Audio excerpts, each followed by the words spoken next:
saddle in and buckle up because it's going to be a crazy one today. Bada bum, bada bum, bada bada bada bum, bada bum, bada bada bada bum, bada bum, bada bada bada bum, bada bum bum, bada bum, bada bum, bada bada bada bum, bada bum, bada bada bada bum, bada bum, bada bada bada bum, bada bum bum, bada bum, bada bum, bada bada bada bum, bada bum, bada bada bada bum, bada bum, bada bada bada bum, bada bum bum. Hey guys, welcome back to the Marvel What Now podcast. I'm Curt. And I am Peyton. And this week, it's Happy Wandavision Day. Oh, Christmas every week. Best day of the year.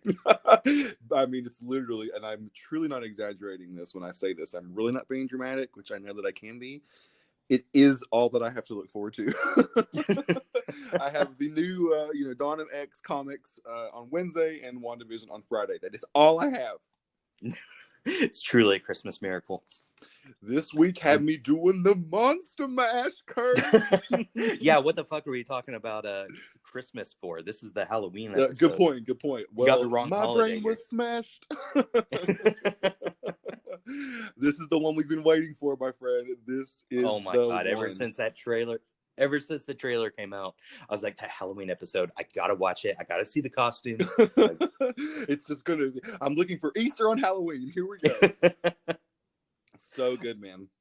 I know. I've got to stop praising this show. I feel like people are gonna start thinking that I am just the biggest Marvel kiss ass. But I know in our private conversations, I feel like you and I are really critical of these movies. It's just WandaVision. I can't really find that much to complain about. Mm-hmm. I mean, I think we're fair enough here. I mean, it's an engaging story. There's a lot of cool, really new, interesting stuff. I mean, this project had. We talked about this earlier in the kind of season that we started here, that I feel like this project had more pressure than really anything else. It was it was the first television project. It's after the pandemic. Black Widow and Eternals have gotten delayed. It's just what the hell is this going to be? Even as fans of it, people were really they just didn't know what it was going to be. And I think for it to kind of be the massive success that it is, really is a testament to the burnout, answering the burnout. You know what I mean? This is, I mean, other than maybe Winter Soldier, this arguably, in my opinion, is already the best Marvel property.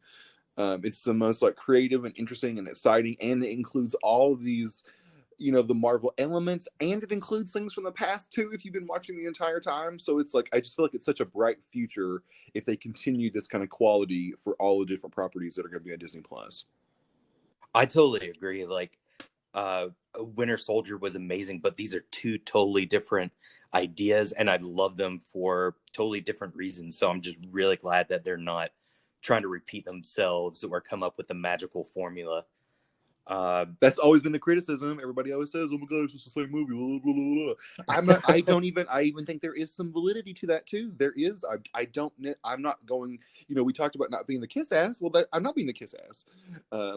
So I'm not, and I just think that when the quality is there, it's there. And this is truly one of the most interesting things that they've done. So praise due. I've totally eaten my words, because I know before any Disney Plus shows came out, even before Mandalorian, I totally saw all of those TV show announcements as just a cash grab for Disney.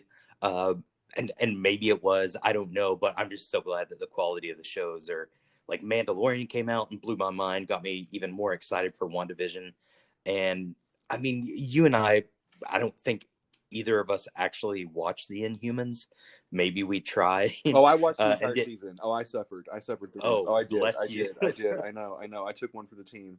And why did you just bring that up? I had forgotten about that. I'd forgotten about that show. So... Am I triggering all your traumas with Inhumans? And you're going to create your traumas.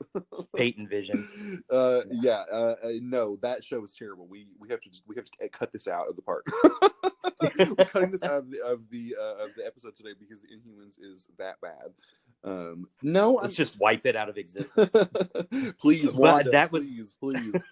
In this case, please change it. Well, that was their first attempt at TV, and everyone was just so rightfully disappointed, and I'm just so glad that they kind of were able to turn the ship around and truly make something awesome. But enough about just the blanket praising of Marvel and WandaVision. Let's get into it, man. So I did not expect Malcolm in the Middle being sort of the primary influence of the show. Based on the trailers, I was totally thinking it was going to be like Dawson's Creek, like Felicity, like 90s kind of like drama. And then when that intro started, like immediately it took me to Malcolm in the Middle now. Totally Tommy in the Middle. It just worked out so well. Super playful and fun. The shot of Agnes with the like velour tracksuit pants that those people, what did it say? Naughty? Yeah, it said naughty on her butt, which again we'll get back to that in just a little bit. I agree with you. The credits had me absolutely dead. It just had that kind of like, everything in the 90s always had that like, I'm gonna go to detention and I love it.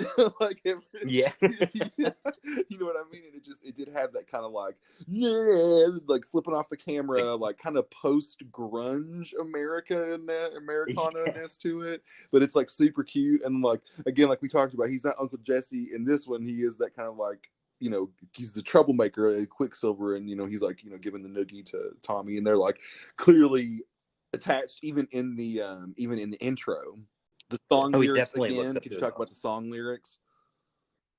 I actually didn't write them down. I'm bad at that. But did you happen to? I did take it. I watched it twice today. I don't know how many times have you watched it today? Twice? Have you watched it? Are we crazy? I'm like two and a half. Okay, well you're even ahead of me. Oh god, well then I just have better notes. Oh my gosh. So one of the lyrics, if you had said 2.5, I would have said 3. So. I've watched it 7 times. Damn it, catch up. I did take this note down because we talked about this, and I felt like the lyrics are always they've kind of made these songs up, so the lyrics always reflect kind of what's going on.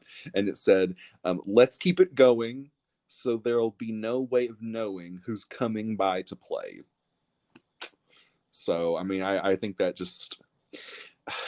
Okay, Curt, let me just say this up front before we start talking about, like, the plot points of the episode. We talked about this. I've now overthought myself into overthinking everything. Like, I don't think it's Mephisto, and then I think it's Mephisto, and now I think it's Ultron, and then now I think it's Agnes, and then maybe it isn't Agnes.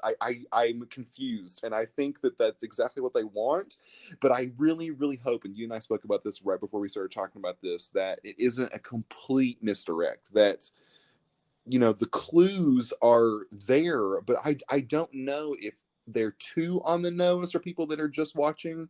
I'm not sure. So I'm curious to see kind of what the big reveal ultimately is. I think that's what I'm saying is like, are they going to lean into what they've been leading you along with the breadcrumbs, or is it going to be a complete about face? And is that going to make sense? Do you know what I mean? I wish I knew, but I honestly have no idea where they're going with it, because they have to just be messing with us, right? Like they knew going into this that everyone would have expectations of, oh, it's Mephisto because this happened in the comics, or there's already source material that they can borrow from, so they know that that'll be people's expectations. So do they adapt the story and lay clues for maybe the not avid Marvel fan who just casually watches and doesn't pick up on all of them? Or are they just trolling us? Because at this point, there's at least one Mephisto reference per episode. There were several this one. And that, to me, has to just be like getting people excited, but then flip it at the end. And maybe there are other distractions. Like maybe they're using Evan Peters as a distraction from the other thing, even though they're showing you clues. It's like, oh, well, look over here. It's Evan Peters. Don't look at the man behind the curtain kind of situation. Like, because people are just going to be talking more about, and that's what the community has been, the response over this past week of like, oh my God, is this Fox X-Men? Is this like the first thing? Are we getting mutants? Like, and now that's exactly what's happened. Nobody's even talking about anything else. You know what I mean? So is it is like Mephisto doing that to Wanda, but they're also doing that to the audience. They can't be that smart, and if they are, I'm done watching these shows. I'm done. I'm done. I mean, you said you had a dream about Mephisto last night. Yes, or a nightmare, I should say. Oh, here we go. Here you go. You did not. He did not. Actually, I do have. We're talking about who's sort of pulling the strings and who's behind this, because the second time I watched this, Evan Peters, his Quicksilver had a line. What does he say? He's like, he's talking about Wanda's powers and how he knows what she's up to and he's okay with it.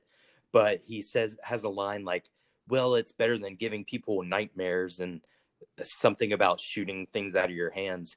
And it seemingly is talking about Wanda and her powers, but maybe in that moment he's revealing that he's Nightmare, and, Nightmare is maybe like, well, I'm tired of just creating these fictional environments. Like, you can actually warp reality. Like, now there's a power.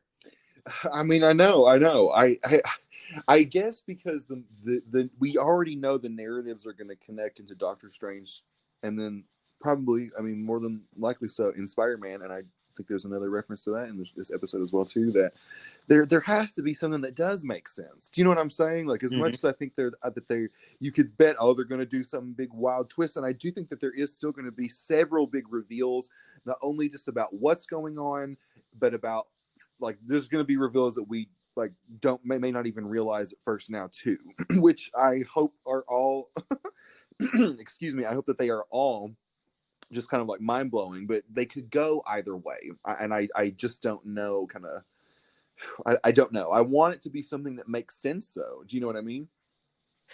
Absolutely. You and I have talked about, like, we don't want the misdirection to be there just for the sake of misdirection, just to like be shocking in the end. I want things to sort of tie up and make sense.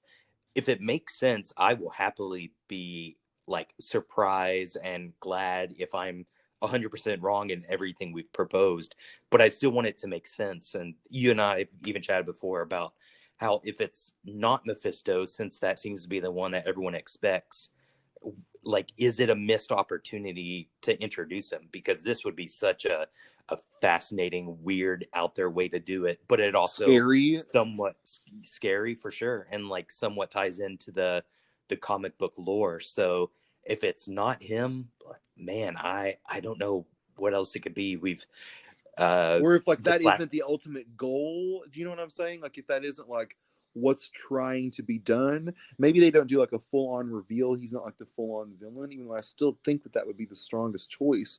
It's like in service of kind of situation. You know what I mean? Like, there's just so many other clues there that I go like,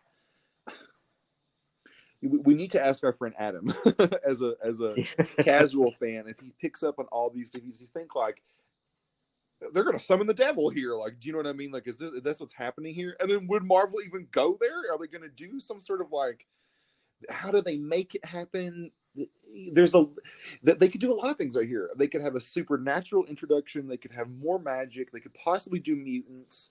There's a lot of things that could, that they could really go with and leave open once the show is done. And you've mentioned bringing up Mephisto moving forward, with the Spider-Man movies. What was the storyline from the comics? One More Day. Yes, like if they were to introduce Mephisto now, like it's the perfect time to do that storyline. If they're bringing in the Maguire Spider-Man and Garfield. I mean, one of the things. So let's get into the episode, because I think this goes to I can kind of connect a point here. So we start at the beginning of the episode. Everything again, we see this kind of chaotic. Billy direct addresses the camera, which in the television world is not something I think has happened prior to that one in terms of the show. Everything's been like within the world of the show. The breakdowns have been happening, but then it gets back to like the show. There's never been like a direct address. So that was cool. And also we see Billy breaking out of the sphere as the episode happens. he hears Vision, he hears everything happening on the outside. He's very confused. He doesn't really know what's happening. He just hears those things. So even at the very beginning, by breaking the fourth wall and talking to the audience, he's already kind of displaying his powers. Do you know what I'm saying? Even if he doesn't realize it.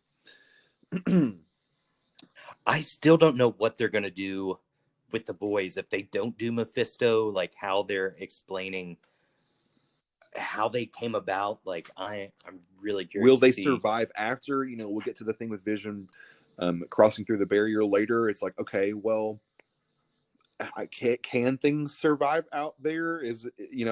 Obviously Monica does. Obviously the clothing does, and we know that the molecular structure of it is now changed.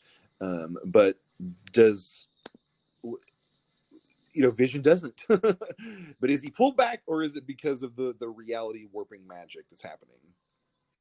Well, in the last episode, we see after Wanda walks back into the barrier, she kind of turns it from blue to red.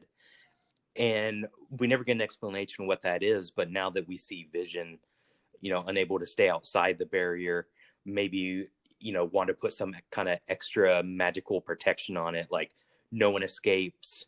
So it's sort of like pulling Vision back in, or like anything that escapes can't survive. Mm-hmm, mm-hmm. We have to talk about the costumes. I mean, even having seen them like in the press release before and all the images and stuff, every single one of them, we were right about the Quicksilver outfit with the more kind of comic book with the blue and the hair. And, Tommy has the hair as well, too. I mean, just absolutely adorable, amazing. And just I just think the costumes were just absolutely incredible. Oh, and we actually see Vision go from, he does the transformation from his Halloween costume that he's wearing, and he goes into his sort of authentic, like MCU Vision modern costume. And I think, when the episode ends, we still see Wanda. We're still on the Halloween episode. So I'm curious how the next episode will pick up, because we could definitely see Wanda do that same transformation where she's in her retro comic book outfit, and then, a big battle breaks out or something, and she like lifts the veil, and she's suddenly in her like modern day equivalent of that classic costume. I mean, the Scarlet Witch is born. I mean, I think that kind of happened already this moment as well, when at the very, very end. And I want to wait to talk about all those things, because there's so many things that happen at once, and I want to get to those. I want to build up to those. But yeah, the true Scarlet Witch being born in the MCU. People have asked for it. People have asked for it this entire time. Oh, it's not the real Scarlet Witch. They've had to jump through all these hoops to create the character and keep the essence of her in the same way. And even more so, I feel like with all the magical background, which I still think we're going to explore, and with the parents, and I think it's still going to be some big revelations that are going to come up with that. I just... She's almost here. She's not the Scarlet Witch. She's a Sokovian fortune teller. I mean, absolutely. There are so... how can the kind of double talk that happens through everything, almost every character, sometimes when they say things, there's a double meaning to it. Sometimes it's Wanda, sometimes it's the other character. Do you know what I mean? Sometimes it's Vision, sometimes it's so kind of disorienting in every way, because some people are in the reality and some people are not, and then they break it, and then they are back into it, and then they say things that have 7 meanings at once.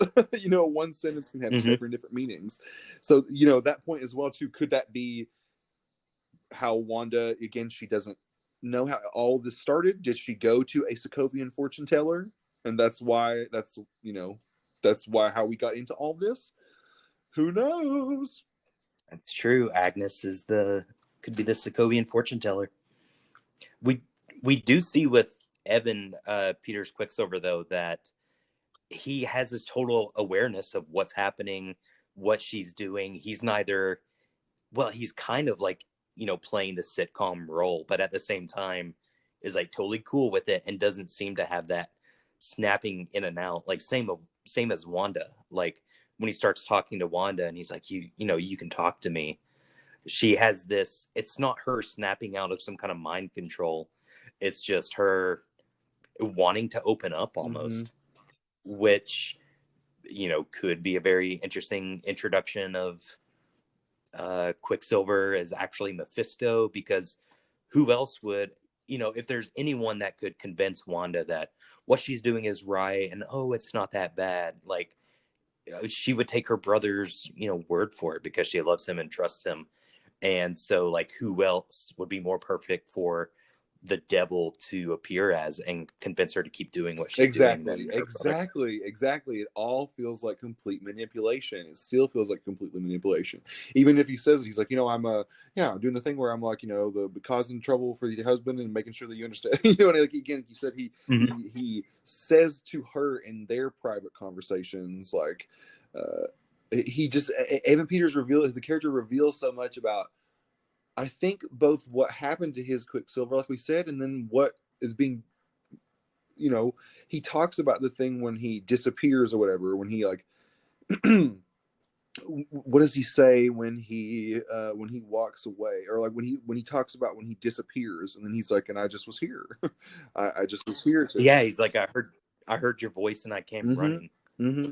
It sounds very like, poetic and, like, why question a good thing? But it's also like, why wouldn't you? Like, it seems too easy. Why isn't your brother, more concerned about all this? Which is kind of a shame that we never truly got introduced to Aaron Taylor Johnson's Quicksilver, because I'm finding it really hard to draw connections between the Age of Ultron Quicksilver and Evan Peters Quicksilver. Like, there's not enough of that characterization or personality traits that you can like pick up on. We're just kind of understanding from Wanda's perspective, like, oh, this is her brother from Age of Ultron. He just looks different because the memory of how he looked would be too traumatic, but also like how convenient for someone who's wanting to be in a disguise. And exactly. It's like, it's almost like they feed the thing to her, because he goes, well, why do you look different? I don't know. Why do I look different? Like they turn it back to her, like,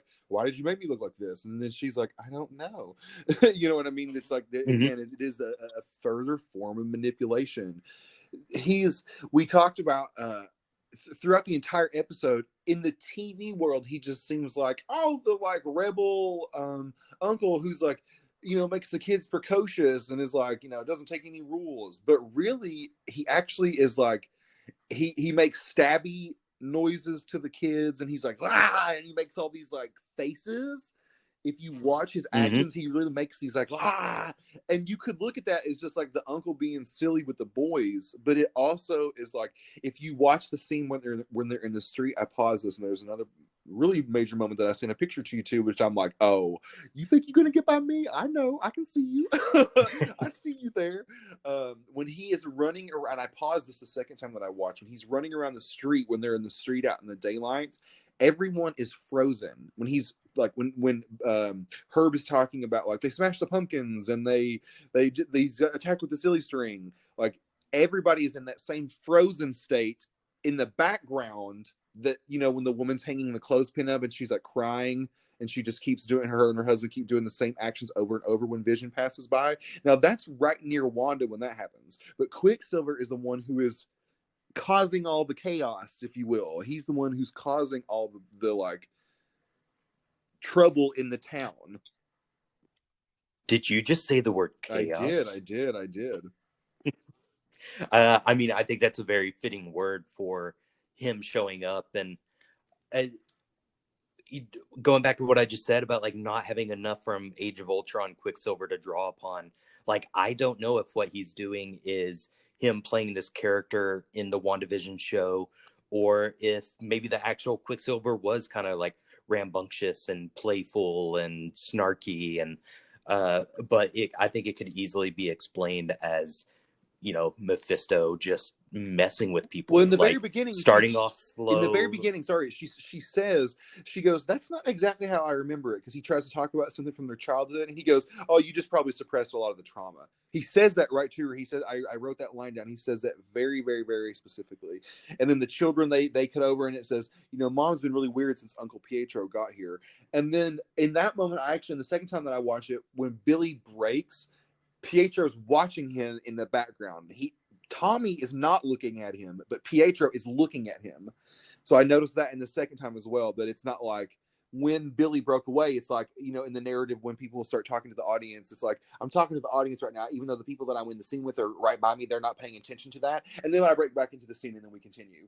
If you look at that, that's what it seems like. But he does say that, he says specifically, oh, you probably just suppressed the trauma. Yeah, that's what you did. So do you think that is Quicksilver or whoever is actually posing as Quicksilver sort of aware of all the fourth wall breaking, or sort of aware of kind of the quote unquote behind the scenes action?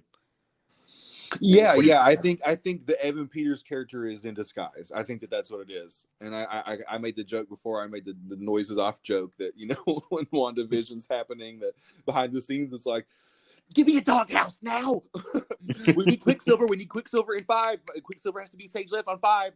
You know what I mean? So they're just like, well, fuck. And they pull in from the X-Men reality. The Quicksilver there is like, I don't know. I got, you know, that he talks about. It's like Evan Peters switches in and out of himself too. It's like he talks about, he's like, I don't know, some chump shot me in the street, and then all of a sudden I heard your voice and I was here. Is that how the X-Men Quicksilver Peters died? And then that moment they went, oh, we can take this one here, throw him on stage, scream, and then he's like, but then maybe Mephisto. Is that too confusing? Does that make sense? Like,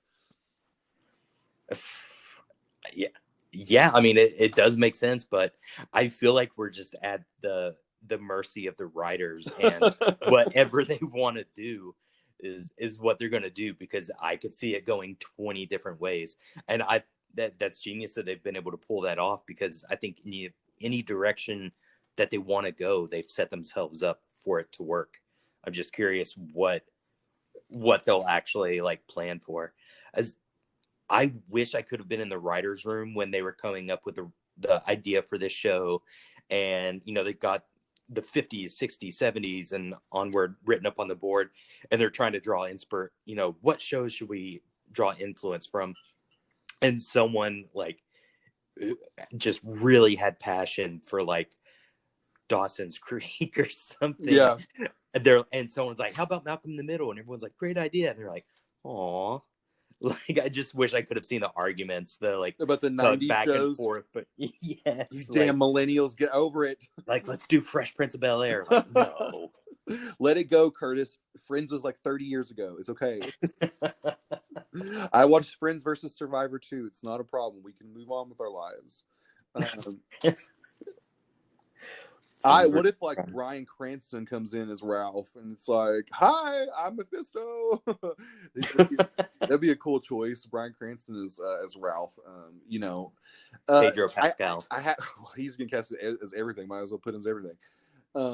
I have to mention there's 2 other things we have to talk about. Herb in the street scene out in the daylight. Again, they're having Halloween out in the daylight, and on Wanda, did you notice this? That when it's Wanda on the street, it's daylight, but then Vision is in the darkness. Did you notice that? Like, the lighting is completely different. So like it becomes darker later, but earlier on when Vision's there, it's like maybe I'm just reading in too much to that, but it just felt like the lighting was like completely different. Oh, I have to mention, I caught this and I sent you the picture, and you were like, "Oh my god!" In the scene when they're at when Quicksilver is running around and Herb is saying all the things about it, he's messy, he's spraying everybody with silly string, which I think that is them tying up the people in real life. I think he's actually tying the people up, and they're trapping people in the real life, which is what is happening. In the background, just for a second, there is a flash of someone in a dark black costume, and it's over Wanda's shoulder, and it happens, I swear, just for a second.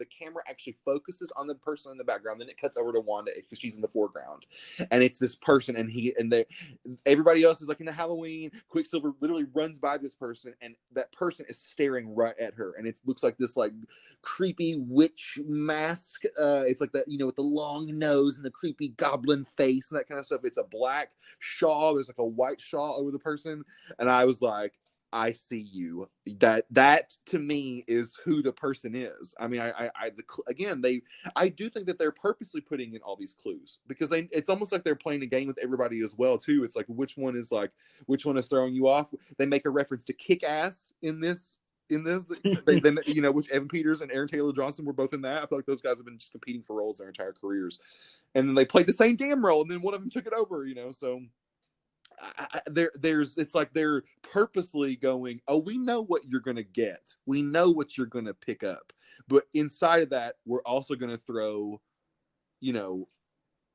we're gonna throw a real threat. We've already seen in Far From Home.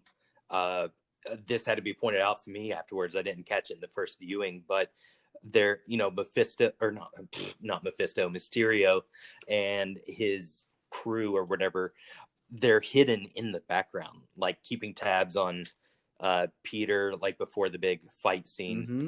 They're just like in street clothes, and so I mean they've done that trick before. I think it could definitely work again. I'm telling y'all, pause that scene. I swear that's what happens. Let's jump outside. Let's jump outside and talk about some of the outside characters, the sword characters.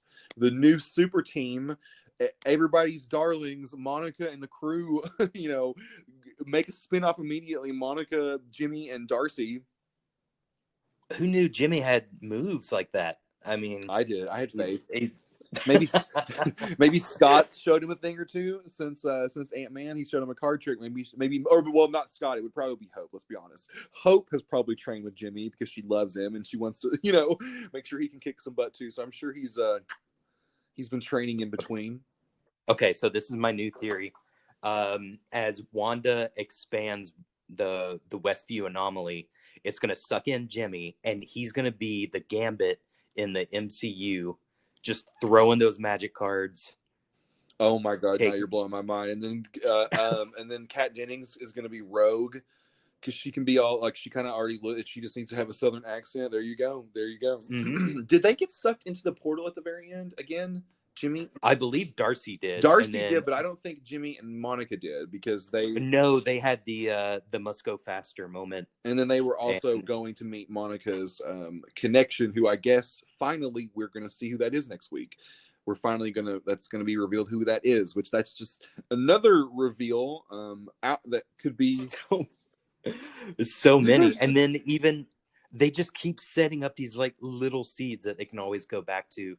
Like even I think the first time we see like outside Westview and we see Sword, they've got the Stark drone that we had seen from either last episode or two episodes ago, and it still has their sort of hex, chaos magic, whatever you want to call it, floating around it. And he's like, I want a full report within the hour, or whatever the dickhead says. And we got to talk about that dickhead, of course. I know. Obviously, Monica. We find several different things that Monica's cellular structure has been completely rewritten twice. Again, I mean, they're setting up something. She's going to have powers. So obviously that's being set up there, and that her relationship with Hayward took a really, really hard turn to the right this episode. Could you talk about maybe what you think about that? Like, what were your thoughts about that? Well, I don't know if they're going with just the route of, oh, he experienced something for 5 years more than her, so he's gonna, like, he's changed, he's not the same person. He even says, like, people like you have the luxury of optimism or something like that. But he definitely has some kind of grudge against superpowered people. He calls out, Monica's past relationship to Carol Danvers. And my theory is that he's being set up for some kind of mutant role, like the Senator Kelly, hunting down kind of either X-Men, mutants, or superpowered people. Because I think he'll be fired or something by the end of this. Like maybe he gets thrown out on his ass, and that's when he becomes a politician maybe and tries to go that route because no Sword or Shield or whoever won't hire him. But he's definitely got some kind of grudge. I know you've brought up some possible connections between him and Ultron. Do you want to chat about that? I think that he just was completely different as a. Are they already going to set Sword up to be like, oh well, we're duplicitous now too? Which I'm not saying they need to be this like shining beacon of goodness, but like obviously Nick Fury works with them now. If Shield failed too, obviously he wouldn't want that same thing to happen. I just felt like there was a really different tone this time between. It was almost like a really malicious tone, like a really disrespectful tone. Like if he from the very beginning when he meets Monica, he thinks she's amazing. You know what I mean? Like, and if she is. there's no reason I feel like why he would be so disrespectful, why he would use her mom. Do you know what I mean? Like it just felt it felt particularly cruel and not like your head's out of the game, Rambeau. I don't think you can handle this. It felt more like, you know, personal. It did feel personal, and it also just felt like such a hard turn to me.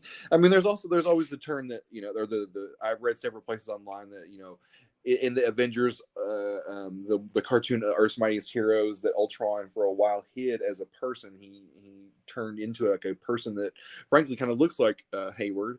And that worked in like a government position, and then he revealed himself. So you could take the line as, you know, you don't know what it was like when the lights were off, like maybe when Vision dies at the very end of Infinity War, Ultron, who's been dormant the entire time, comes alive, or he goes active because he realizes that Vision is offline now. And then you also mentioned that Hayward is obsessed with Vision's body. We find out that he is tracking not Wanda, he's tracking Vision. He's tracking Vision in the portal. Is that because of the vibranium itself and they can't track where Wanda is? Maybe, but then they can track where everybody else is. They know where all the other people is, or excuse me, they know where everybody else is. So, you know, he's got so many secrets here. We also, there's also still one that we don't find out, or maybe Darcy. I'm assuming Darcy probably did find out about it in the time when they show you, like, she's like, "What are you hiding, Hayward?" And then that's when the Vision comes out. That's when she runs outside. So I'm sure she probably learned it before running outside, before everything happened with the sequence with Vision at the end. But there's clearly another big reveal with him in some capacity, no matter what that would be. I thought it was really strange that he was tracking Vision only. He's been obsessed with Vision's corpse the entire time. He really seemed upset about Monica. Now we can recontextualize that earlier, that he was mad that she stole Vision's corpse. That was what he was upset with, that she broke into S.W.O.R.D. and stole his body. Maybe he's been trying to way to fix that synthezoid and upload his unconscious. I mean, that's kind of a crazy theory, but there's definitely something going on with him outside of it. And, you know, Ultron is connected to her trauma. They specifically mention him in the credits again. They specifically show Pietro in the Aaron Taylor Johnson Pietro. They show him dying. Maybe they just showed that to give you a glimpse when he's like shot with the bullet holes, to give you a reminder of that, maybe. But they're also giving you, I mean, they're making him more visible too, even if he isn't in the show. So I don't know. I don't know. Why don't you have all the answers? You know, Kevin was supposed to call me and we were supposed to talk about it last week, but, you know, I think he's just a little bit busy right now. He's got 2 shows in production. We're going to have, you know, Falcon and Winter Soldier's coming up, so he's a busy guy, but I'm sure he'll Kevin Feige doesn't return my calls anymore. He's not in my top 8.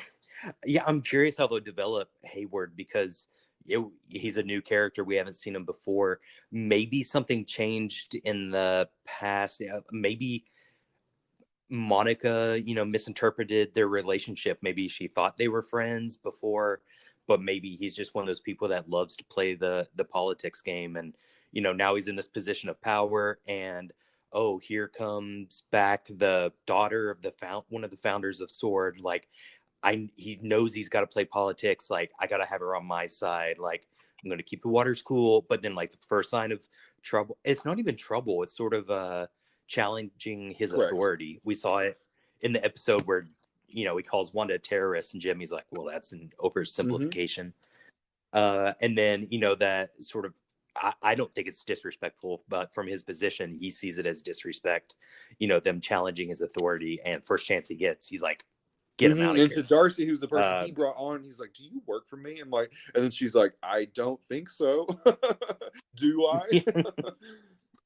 Yeah, it's like, oh, I'm sorry, did you discover this on your own? Like you're really good at bossing people around, but you don't come up what with anything. Did you provide here except trying to kill the person who almost killed all of us? Great. I think the fact that he was the one to introduce the security footage of Wanda breaking in and taking Vision's body, there's definitely more to that story. I don't think it was as, while we're over here talking about Mephisto and there's witches and all these stories, like maybe Hayward's just like, you know, Vision's body was stolen, and, you know, they weren't honoring his wishes to be dismantled. Maybe that True, all true. that was Could totally be bullshit. true. We could be totally looking way too much into it. But definitely, Maybe regardless, there is Wanda. something with that last secret that Darcy was looking up, and that's going to be a big reveal about him and something else outside of the actual reality box. I think they're trying to like cover their own asses in some way. I could see after this happening, they're like, look, we're totally unprepared for any future threat. Like when someone has a magic glove that can snap everyone out of existence, like guns are obsolete at that point. So maybe they're trying to find their own way to like recreate the Infinity Stones on their own. And maybe Vision and Wanda were both prisoners in that sword base, and they're like, okay, we're going to use Wanda to create the reality stone, we're going to use Vision to recreate the Mind Stone, and maybe Wanda, like, she broke herself out and she's like, that's it, like, I'm getting Vision, we're breaking out of here. I don't think Sword are the good guys that they claim to be. Maybe it's not a Hydra hiding in Shield kind of thing. Maybe they're just really freaked out post Thanos, post Snap, and they are getting into some dark shit trying to protect themselves. I keep wondering if the show will go dark, if it will, like, because if it does reveal to all this and, like, the kids are, I mean, like, I hope they do. I mean, like, I'm not saying it needs to be like Reservoir Dogs by the end. I just think it needs to be emotionally cathartic. Does that make sense? Like, it needs to have, like, it really is going to have weight and consequence. That's why I think they talked about this concept of death. Okay, so the commercial this week was kind of creepy. It was kind of scary, as all things were in the 90s. Just search kind of Capri Sun commercial. It had that like celebrity deathmatch kind of animation, that like Clay Fighter 3D on Super Nintendo, if you remember that game. Oh my god, I love you for referencing celebrity deathmatch. That game, like that, it had that same kind of like. Oh, is it? Yeah, I remember that show on MTV, and it looks like Play-Doh animation. It's like Wallace and Gromity. Yeah, it had that, but in it. Okay, so there is a child. First off, there's several different things that happen with the children in this episode we've got to talk about. There's a child in this one that's starving.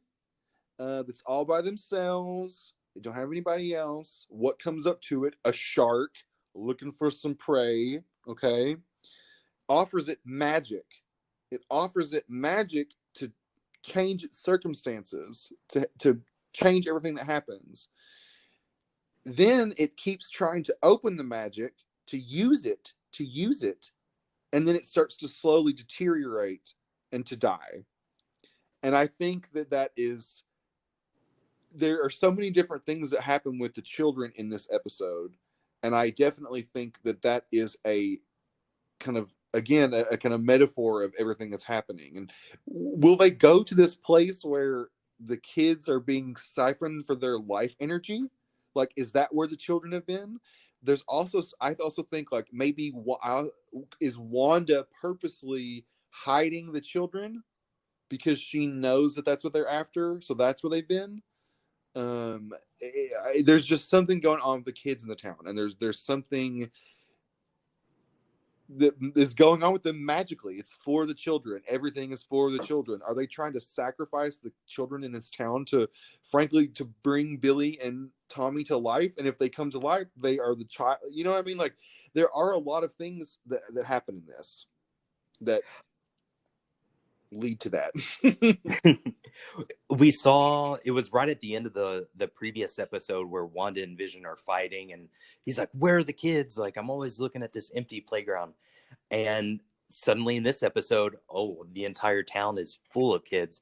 And I sort of saw that as Wanda, she's realizing that the facade is breaking down. Like, they're becoming aware, they're noticing all the cracks and mistakes. So she's like, all right, you want to see children? Boom. Here's like a town full of children. But you've seen the Rick and Morty episode where they're trapped in the simulation, like inside a simulation. You get all the people, the mailman going like, my man. And it's running on like the lowest processing power there is. That was the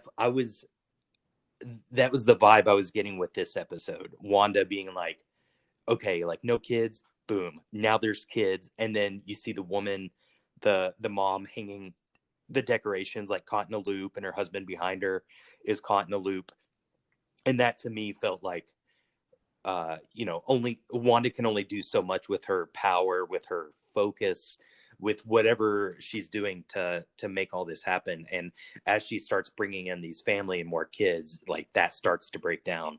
The further you get away from Wanda and her family, and the closer you get to, she mentions Ellis Avenue, like the closer you get to the barrier, that's when her magic starts like break down, because she can't run the town at 100% capacity 100% of the time. Well, okay, this is my notes though. Okay, so when Vision sees the barrier, that's when he starts to hear the children's voices. Okay, so then we cut back, and it's cutting back between that and her over at the corn festival talking with Quicksilver. Now, in this, he actually specifically asks her, he goes, "Where were you hiding all the kids from until now?" So she's been hiding the children until now. Wanda has been doing it, not using them, hiding them. I think she's allowing them to be this. Also, when he started asking those questions about her, then he starts talking about how impressed he was at how, like, her powers, and how I didn't even know, you know what I mean? He just starts talking about, you know what I'm saying? Like, it's like not the Evan Peters Quicksilver that's asking her about, why is your accent different? Or like, I don't know, I just heard your voice and I was here. There's like a sincerity to that one, but then the other one has like kind of a chaos to him, and he's the one who's like, making all the thing. He makes the really cruel thing about, your husband's, he's dead, he can't die twice. So in that moment, I also thought this too. I wrote this down, that he looks like he has the Ace Ventura like demon hair. I know that it's what it looks like, right? Come on, White Devil. Iquinsuocha Ifamaje. Did you just call me White Devil? Leave that part out. But he has that. When you first see it, it's the comic booky Quicksilver. It is that look. But in that context, I was like, man, that looks real demon-y. It does look real like horns-ish. And he asks her all those questions, and he does say that. He says, "Where were you hiding all the kids until now?" So there's got to be something where maybe they're trying, or like they're trying to access the kids, but she's got them held.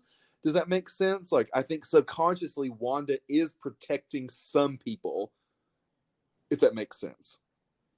Oh, absolutely. I was getting, based on his reactions and the things that Quicksilver was saying, I read him as sort of being envious of her powers, but not trying to like overly be envious, to like throw it off.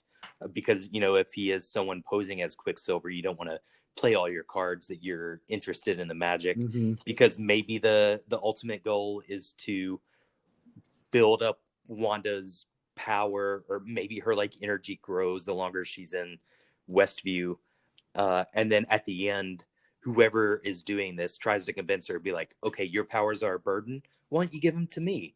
And then they use her powers for whatever plan of action they have.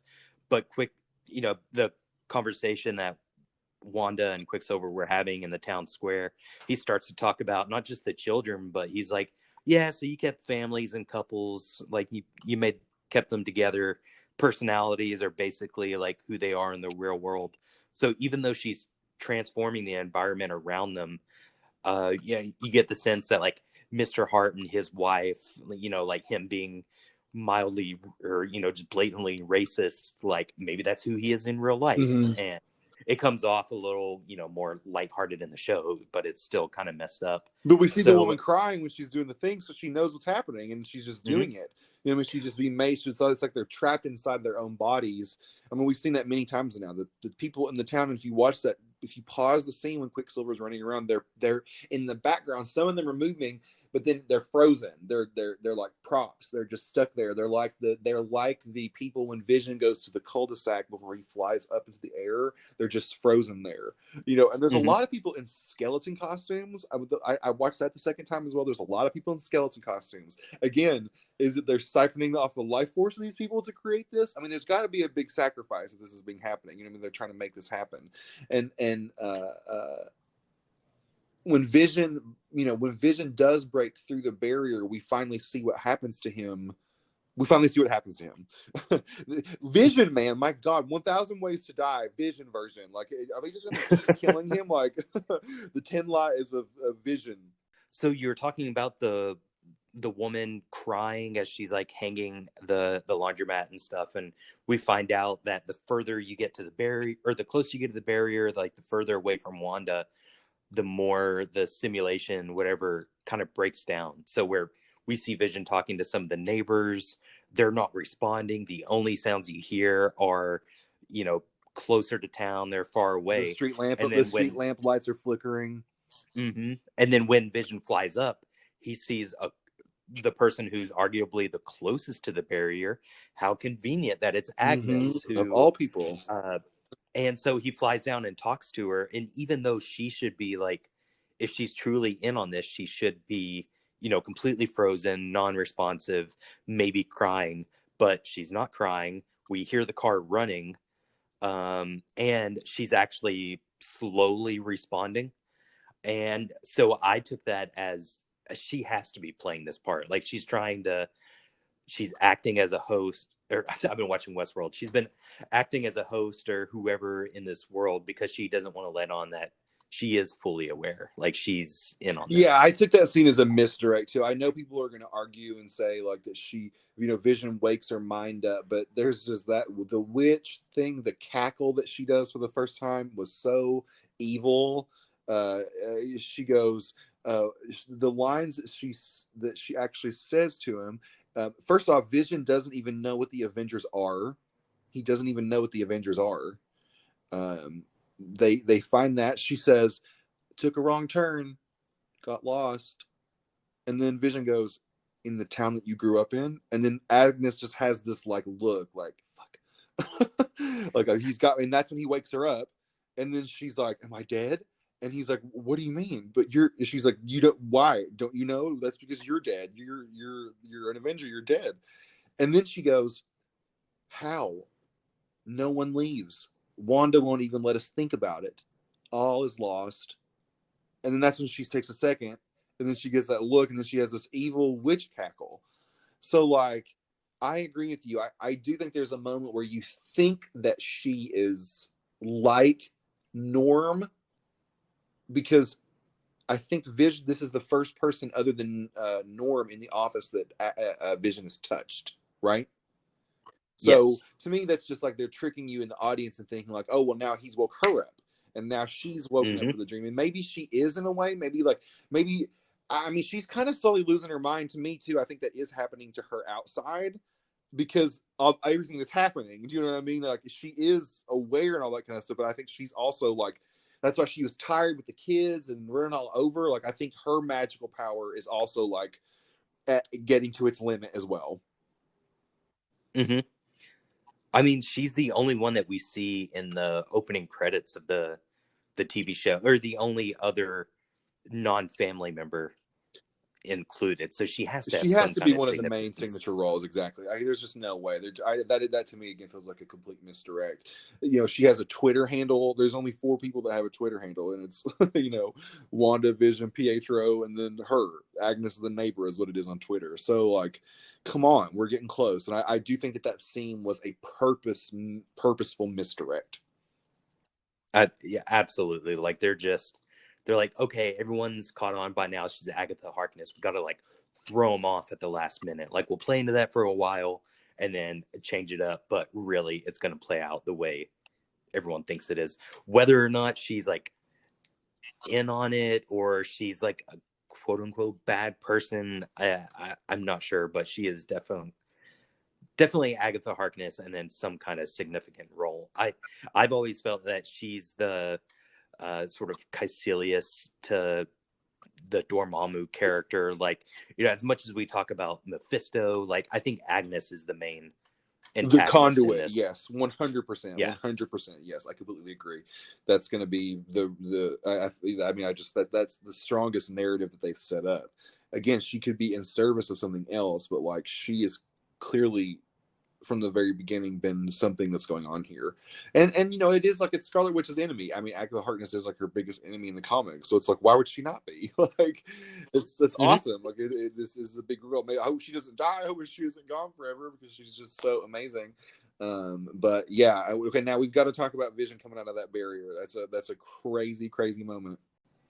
Yeah, so Darcy's tracking Vision, right as he's crossing the border. Also, she just realized that he's tracking Vision, so there's got to be some reason for that, and not Wanda. I'm sure we'll find out. But he starts to break through, and just like immediately is being torn apart, like eroded, and I'm not sure if he was being destroyed. It kind of looked like he was being pulled back in, like sucked back into that reality. We saw Wanda in the last episode do some kind of magic flick and swish and turned the wall red. So I think that was her kind of putting up some kind of extra defenses, and it's clearly to not just keep people out, but seems now to keep people in. And to keep Vision alive. Yeah. I mean, at the very end, when it's almost like, and you can bring it, like, the difference between him and Monica is because Monica did exist outside of the bubble. So someone like, she could expel like just a random person and they could exist outside. They would be changed but different. Does that make sense? Mm-hmm. But Vision, because he was created with inside, it felt like that when the pieces were being ripped off of him, it felt like they were being pulled back into the reality. It's like they were being sucked back into the hex itself. Because then he starts to, the special effects were amazing that part. Even the second time I was watching it, I was watching his body and watching all the effects around his body a lot more. It was super cool. All that yellow and all the like bright yellow kind of going through all the like kind of, like, it would be the veins, but it's his like circuitry in his body. When he is like deteriorating there and he's like dying there, that's when Billy runs up. Now again, we see the powers from both of the kids. The kids have their powers now, and Tommy's speed looks like Quicksilver. The first Quicksilver in the beginning, his speed doesn't have that blue sheen that Aaron Taylor Johnson's does. The first scene does not have that. But then in this street scene, it does. And then when Tommy and him do it, it does as well. And then Tommy when he's running by himself as well. We also see Billy's magic, which is blue, which is just like it is in the comics. It also looks like he has the same kind of telepathy, telekinesis powers that Wanda has. Does he have the reality powers? Who knows? But he does have that same kind of he stops Tommy in his tracks. He's the person that stops him. And then he can hear outside of the portal, which for someone who has never existed before to like hear a voice outside of something that you don't even know is happening. I mean, that kid is experiencing like the Matrix in the moment, like he is like being unplugged as it's happening. So that there's just so many things in that last like 5-minute sequence that happen. So then he runs up and he comes to Wanda and he's like, mom, dad's in trouble. And then boom, she's like, whoosh, and then she just expands the hex. She makes it even bigger and bigger. It gets pushed out. We see obviously Darcy gets trapped in it, which I saw a hilarious thing on Twitter was someone saying that her costume is going to be, someone was like, this is what Darcy's going to look like in the next episode of WandaVision, and it was her in her two broke girls costume, which were in the like 2000s era, so they could kind of make that work if they do it that way. But then Vision, obviously we see the amazing shot. Oh God, I love that shot so much when it like, we see the barrier passing through everything and it changed everything to fit the reality. The tank goes into like the truck, everything turns into the circus tent. Vision comes back to life, and it's just, that sequence was so good. How fitting that the sword base turns into a circus. I mean, come on. Again, it's like, it's so on the nose, but it's so brilliant too. It's like, come on, yeah, that they're totally making. Just that end part was amazing. You were talking about Wanda, expanding the bubble or whatever it's called, but actually she does that. I think it's right after Vision. What does he say? He says, "It's not like your dead husband can die twice." So I mean, we already talked about him kind of being aware of everything that's happening. Wanda gives him a look and then blasts his ass like back 20 feet in front of everyone. Also in that moment when she kind of like freezes all the other townspeople, her twins don't freeze. They're still moving. Right. So I don't know if that's her, she just didn't intend to freeze them as well, or if it was going back to when she tried to put them to sleep. Like maybe that magic she can't control them. That's the thing. That's the one thing she can't control. I think that's totally just another subtle hint at that as well. She says something incredibly crucial Because when this again, all this happens within like 3 minutes, and it's like there was just like 3 pages full of information right here at this very end. When she and Quicksilver are talking at the end, he asks her, "How did you do it? How did you do this? Like, He talks about the complete jump in her powers. That's when he makes the comment about you used to just be able to control things with your mind and make people see scary things. Now, how did you just change this?" And this is the quote. I wrote it down the second time. She goes, "I don't know how I did it. I only remember feeling completely alone, empty. I just endless nothingness." And that's just like, but then it cuts to, that's when it cuts back to when Pietro is dead. So she says that, and then she looks over at him. He's dead in the shot up portion. And then she's like, and then she comes back, and he's like, "Are you okay?" And she's like, yeah. That's when Vision is breaking through the barrier, and he says, "The people need help." And all happens all at once. So I think we also saw what is going to be the big, like, if we don't stop this is what's going to happen. You know what I mean? Is that she's going to change the entire world. Like, that's what I think the people on the outside are going to be trying to stop, because obviously the hex got bigger. And now if you actually looked at the barrier, it is in the shape of a hexagon. It's shaped like a hexagon. So, I think we're meant to believe that whenever people are talking about being inside the Westview bubble and feeling, emptiness and loneliness and grief and whatever Wanda's dealing with, what if it's actually Agnes? Like, what if Agnes is, maybe her real name is Agatha Harkness, but she's not this, like, or maybe she is some kind of witch. I don't know. But she wants to use Wanda, like, maybe in the snap, Agnes, maybe we never see Ralph because Ralph is dead. All this is to bring back her they're husband. feeding off they're feeding off the loneliness and the pain and the sadness. Do you know what I mean? And that's what's giving life to whatever that they're trying to do. Yeah, like maybe Agnes is a witch, but nowhere near as powerful as Wanda. So she devises this plan to bring back Ralph or somehow. And so it's not just Wanda's trauma that we're feeling; it's also Agnes.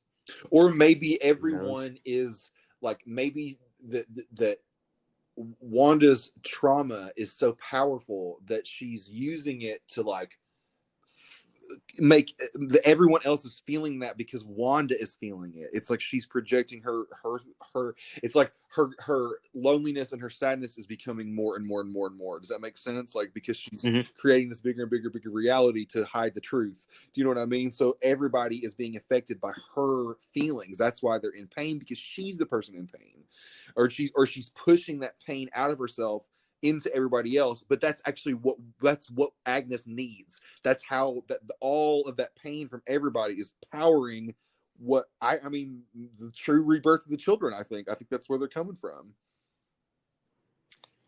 For the children. I mean, exactly. All of it was for the children. I mean, and think about it. If they're going to sacrifice an entire town, it's for the children. That they're making they're kind of like Paranormal Activity, like, like, we are the witches coming, this is our sacrifice, we have to kill you, and that's like the horror ending. I could see it being that there were several demon references in this episode. Again, Quicksilver calls the children demon spawn. He tells them to unleash hell. When they go into the corn maze kind of party in the square, there's a specific shot of like it looks like the face of Venom. It looks like the Spider-Man face, but distorted into like a big demon, but it is a big demon inflatable. There's just several things there. So I do think all of that is true, is exactly what it is. Well, I think it's time for the big question. What now? I'm gonna try to keep this concise, okay? Because it's like a prediction, so I'm gonna keep it just concise. We're gonna see who Monica's friend is. I think next week.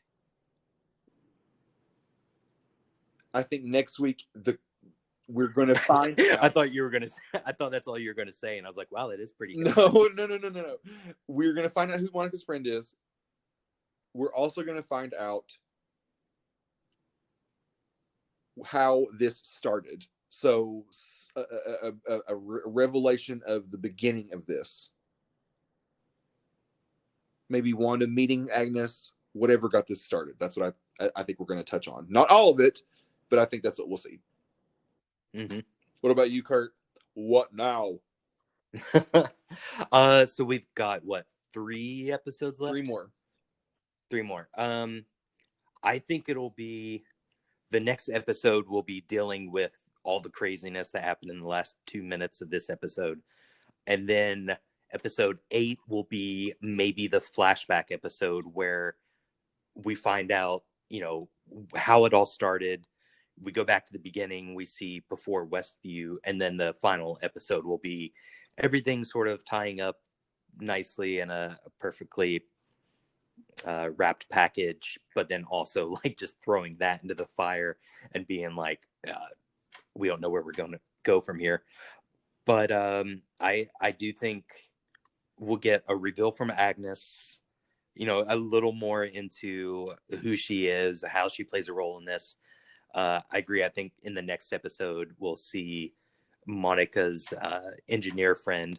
It has to be someone big because they've been building it for a couple of episodes now. And she says, like, we're meeting them within the hour. So, it's coming up.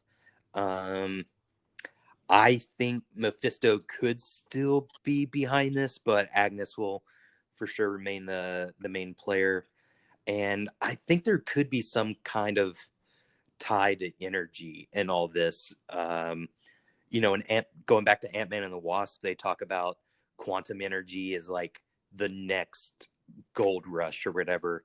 And Darcy talks about, all the power that Wanda's channeling. So there could be some kind of connection there. I think we'll find out that what they were doing with Vision's body wasn't as, honorable as just abiding by his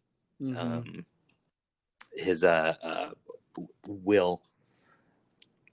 Definitely something shady going on there. We'll find out more about Hayward and why he's such an asshole and what he's doing.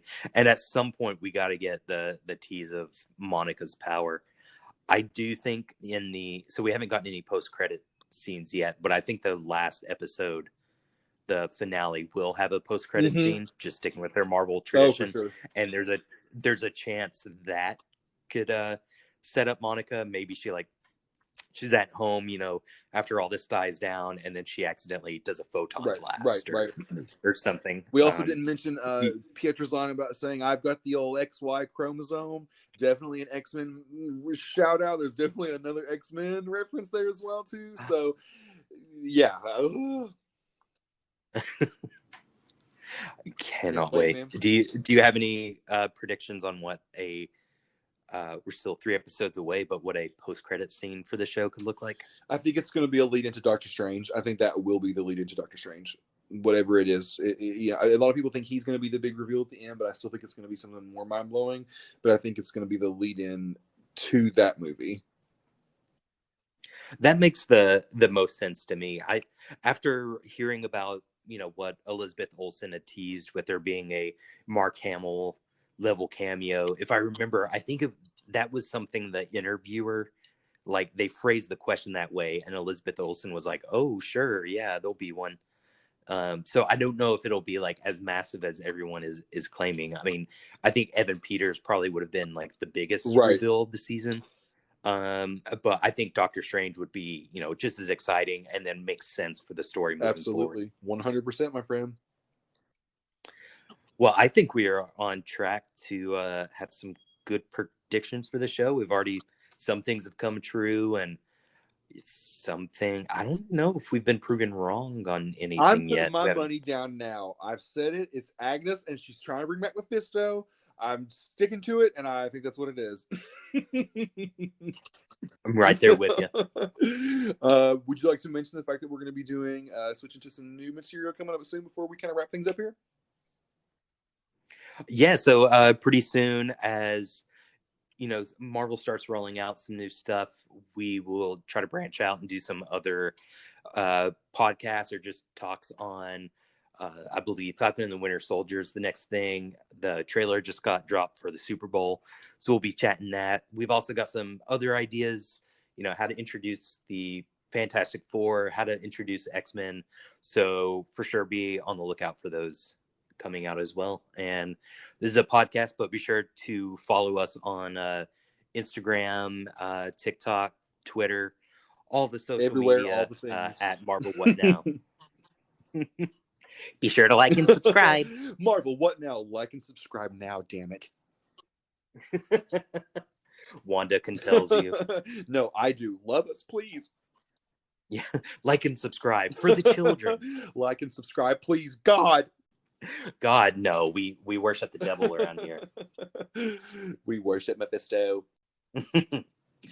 All right. Well, thanks for sticking around, everyone. And be on the lookout for some new material coming out Next soon. time. I can't wait, man. Partner in crime, Peyton Conley. Pleasure as always. The pleasure's mine, sir. Good day. Bye. Hey guys, thanks for listening to Marvel What Now podcast. This is Curt. For more theories and custom artwork, you can follow on social media at Marvel What Now. And I am Peyton, and for more pictures of me shirtless and just general buffoonery, you can find me on Instagram at P4Peyton, Peyton. Be sure to like and subscribe at the bottom, and we will see you when we see you, because we owe you nothing.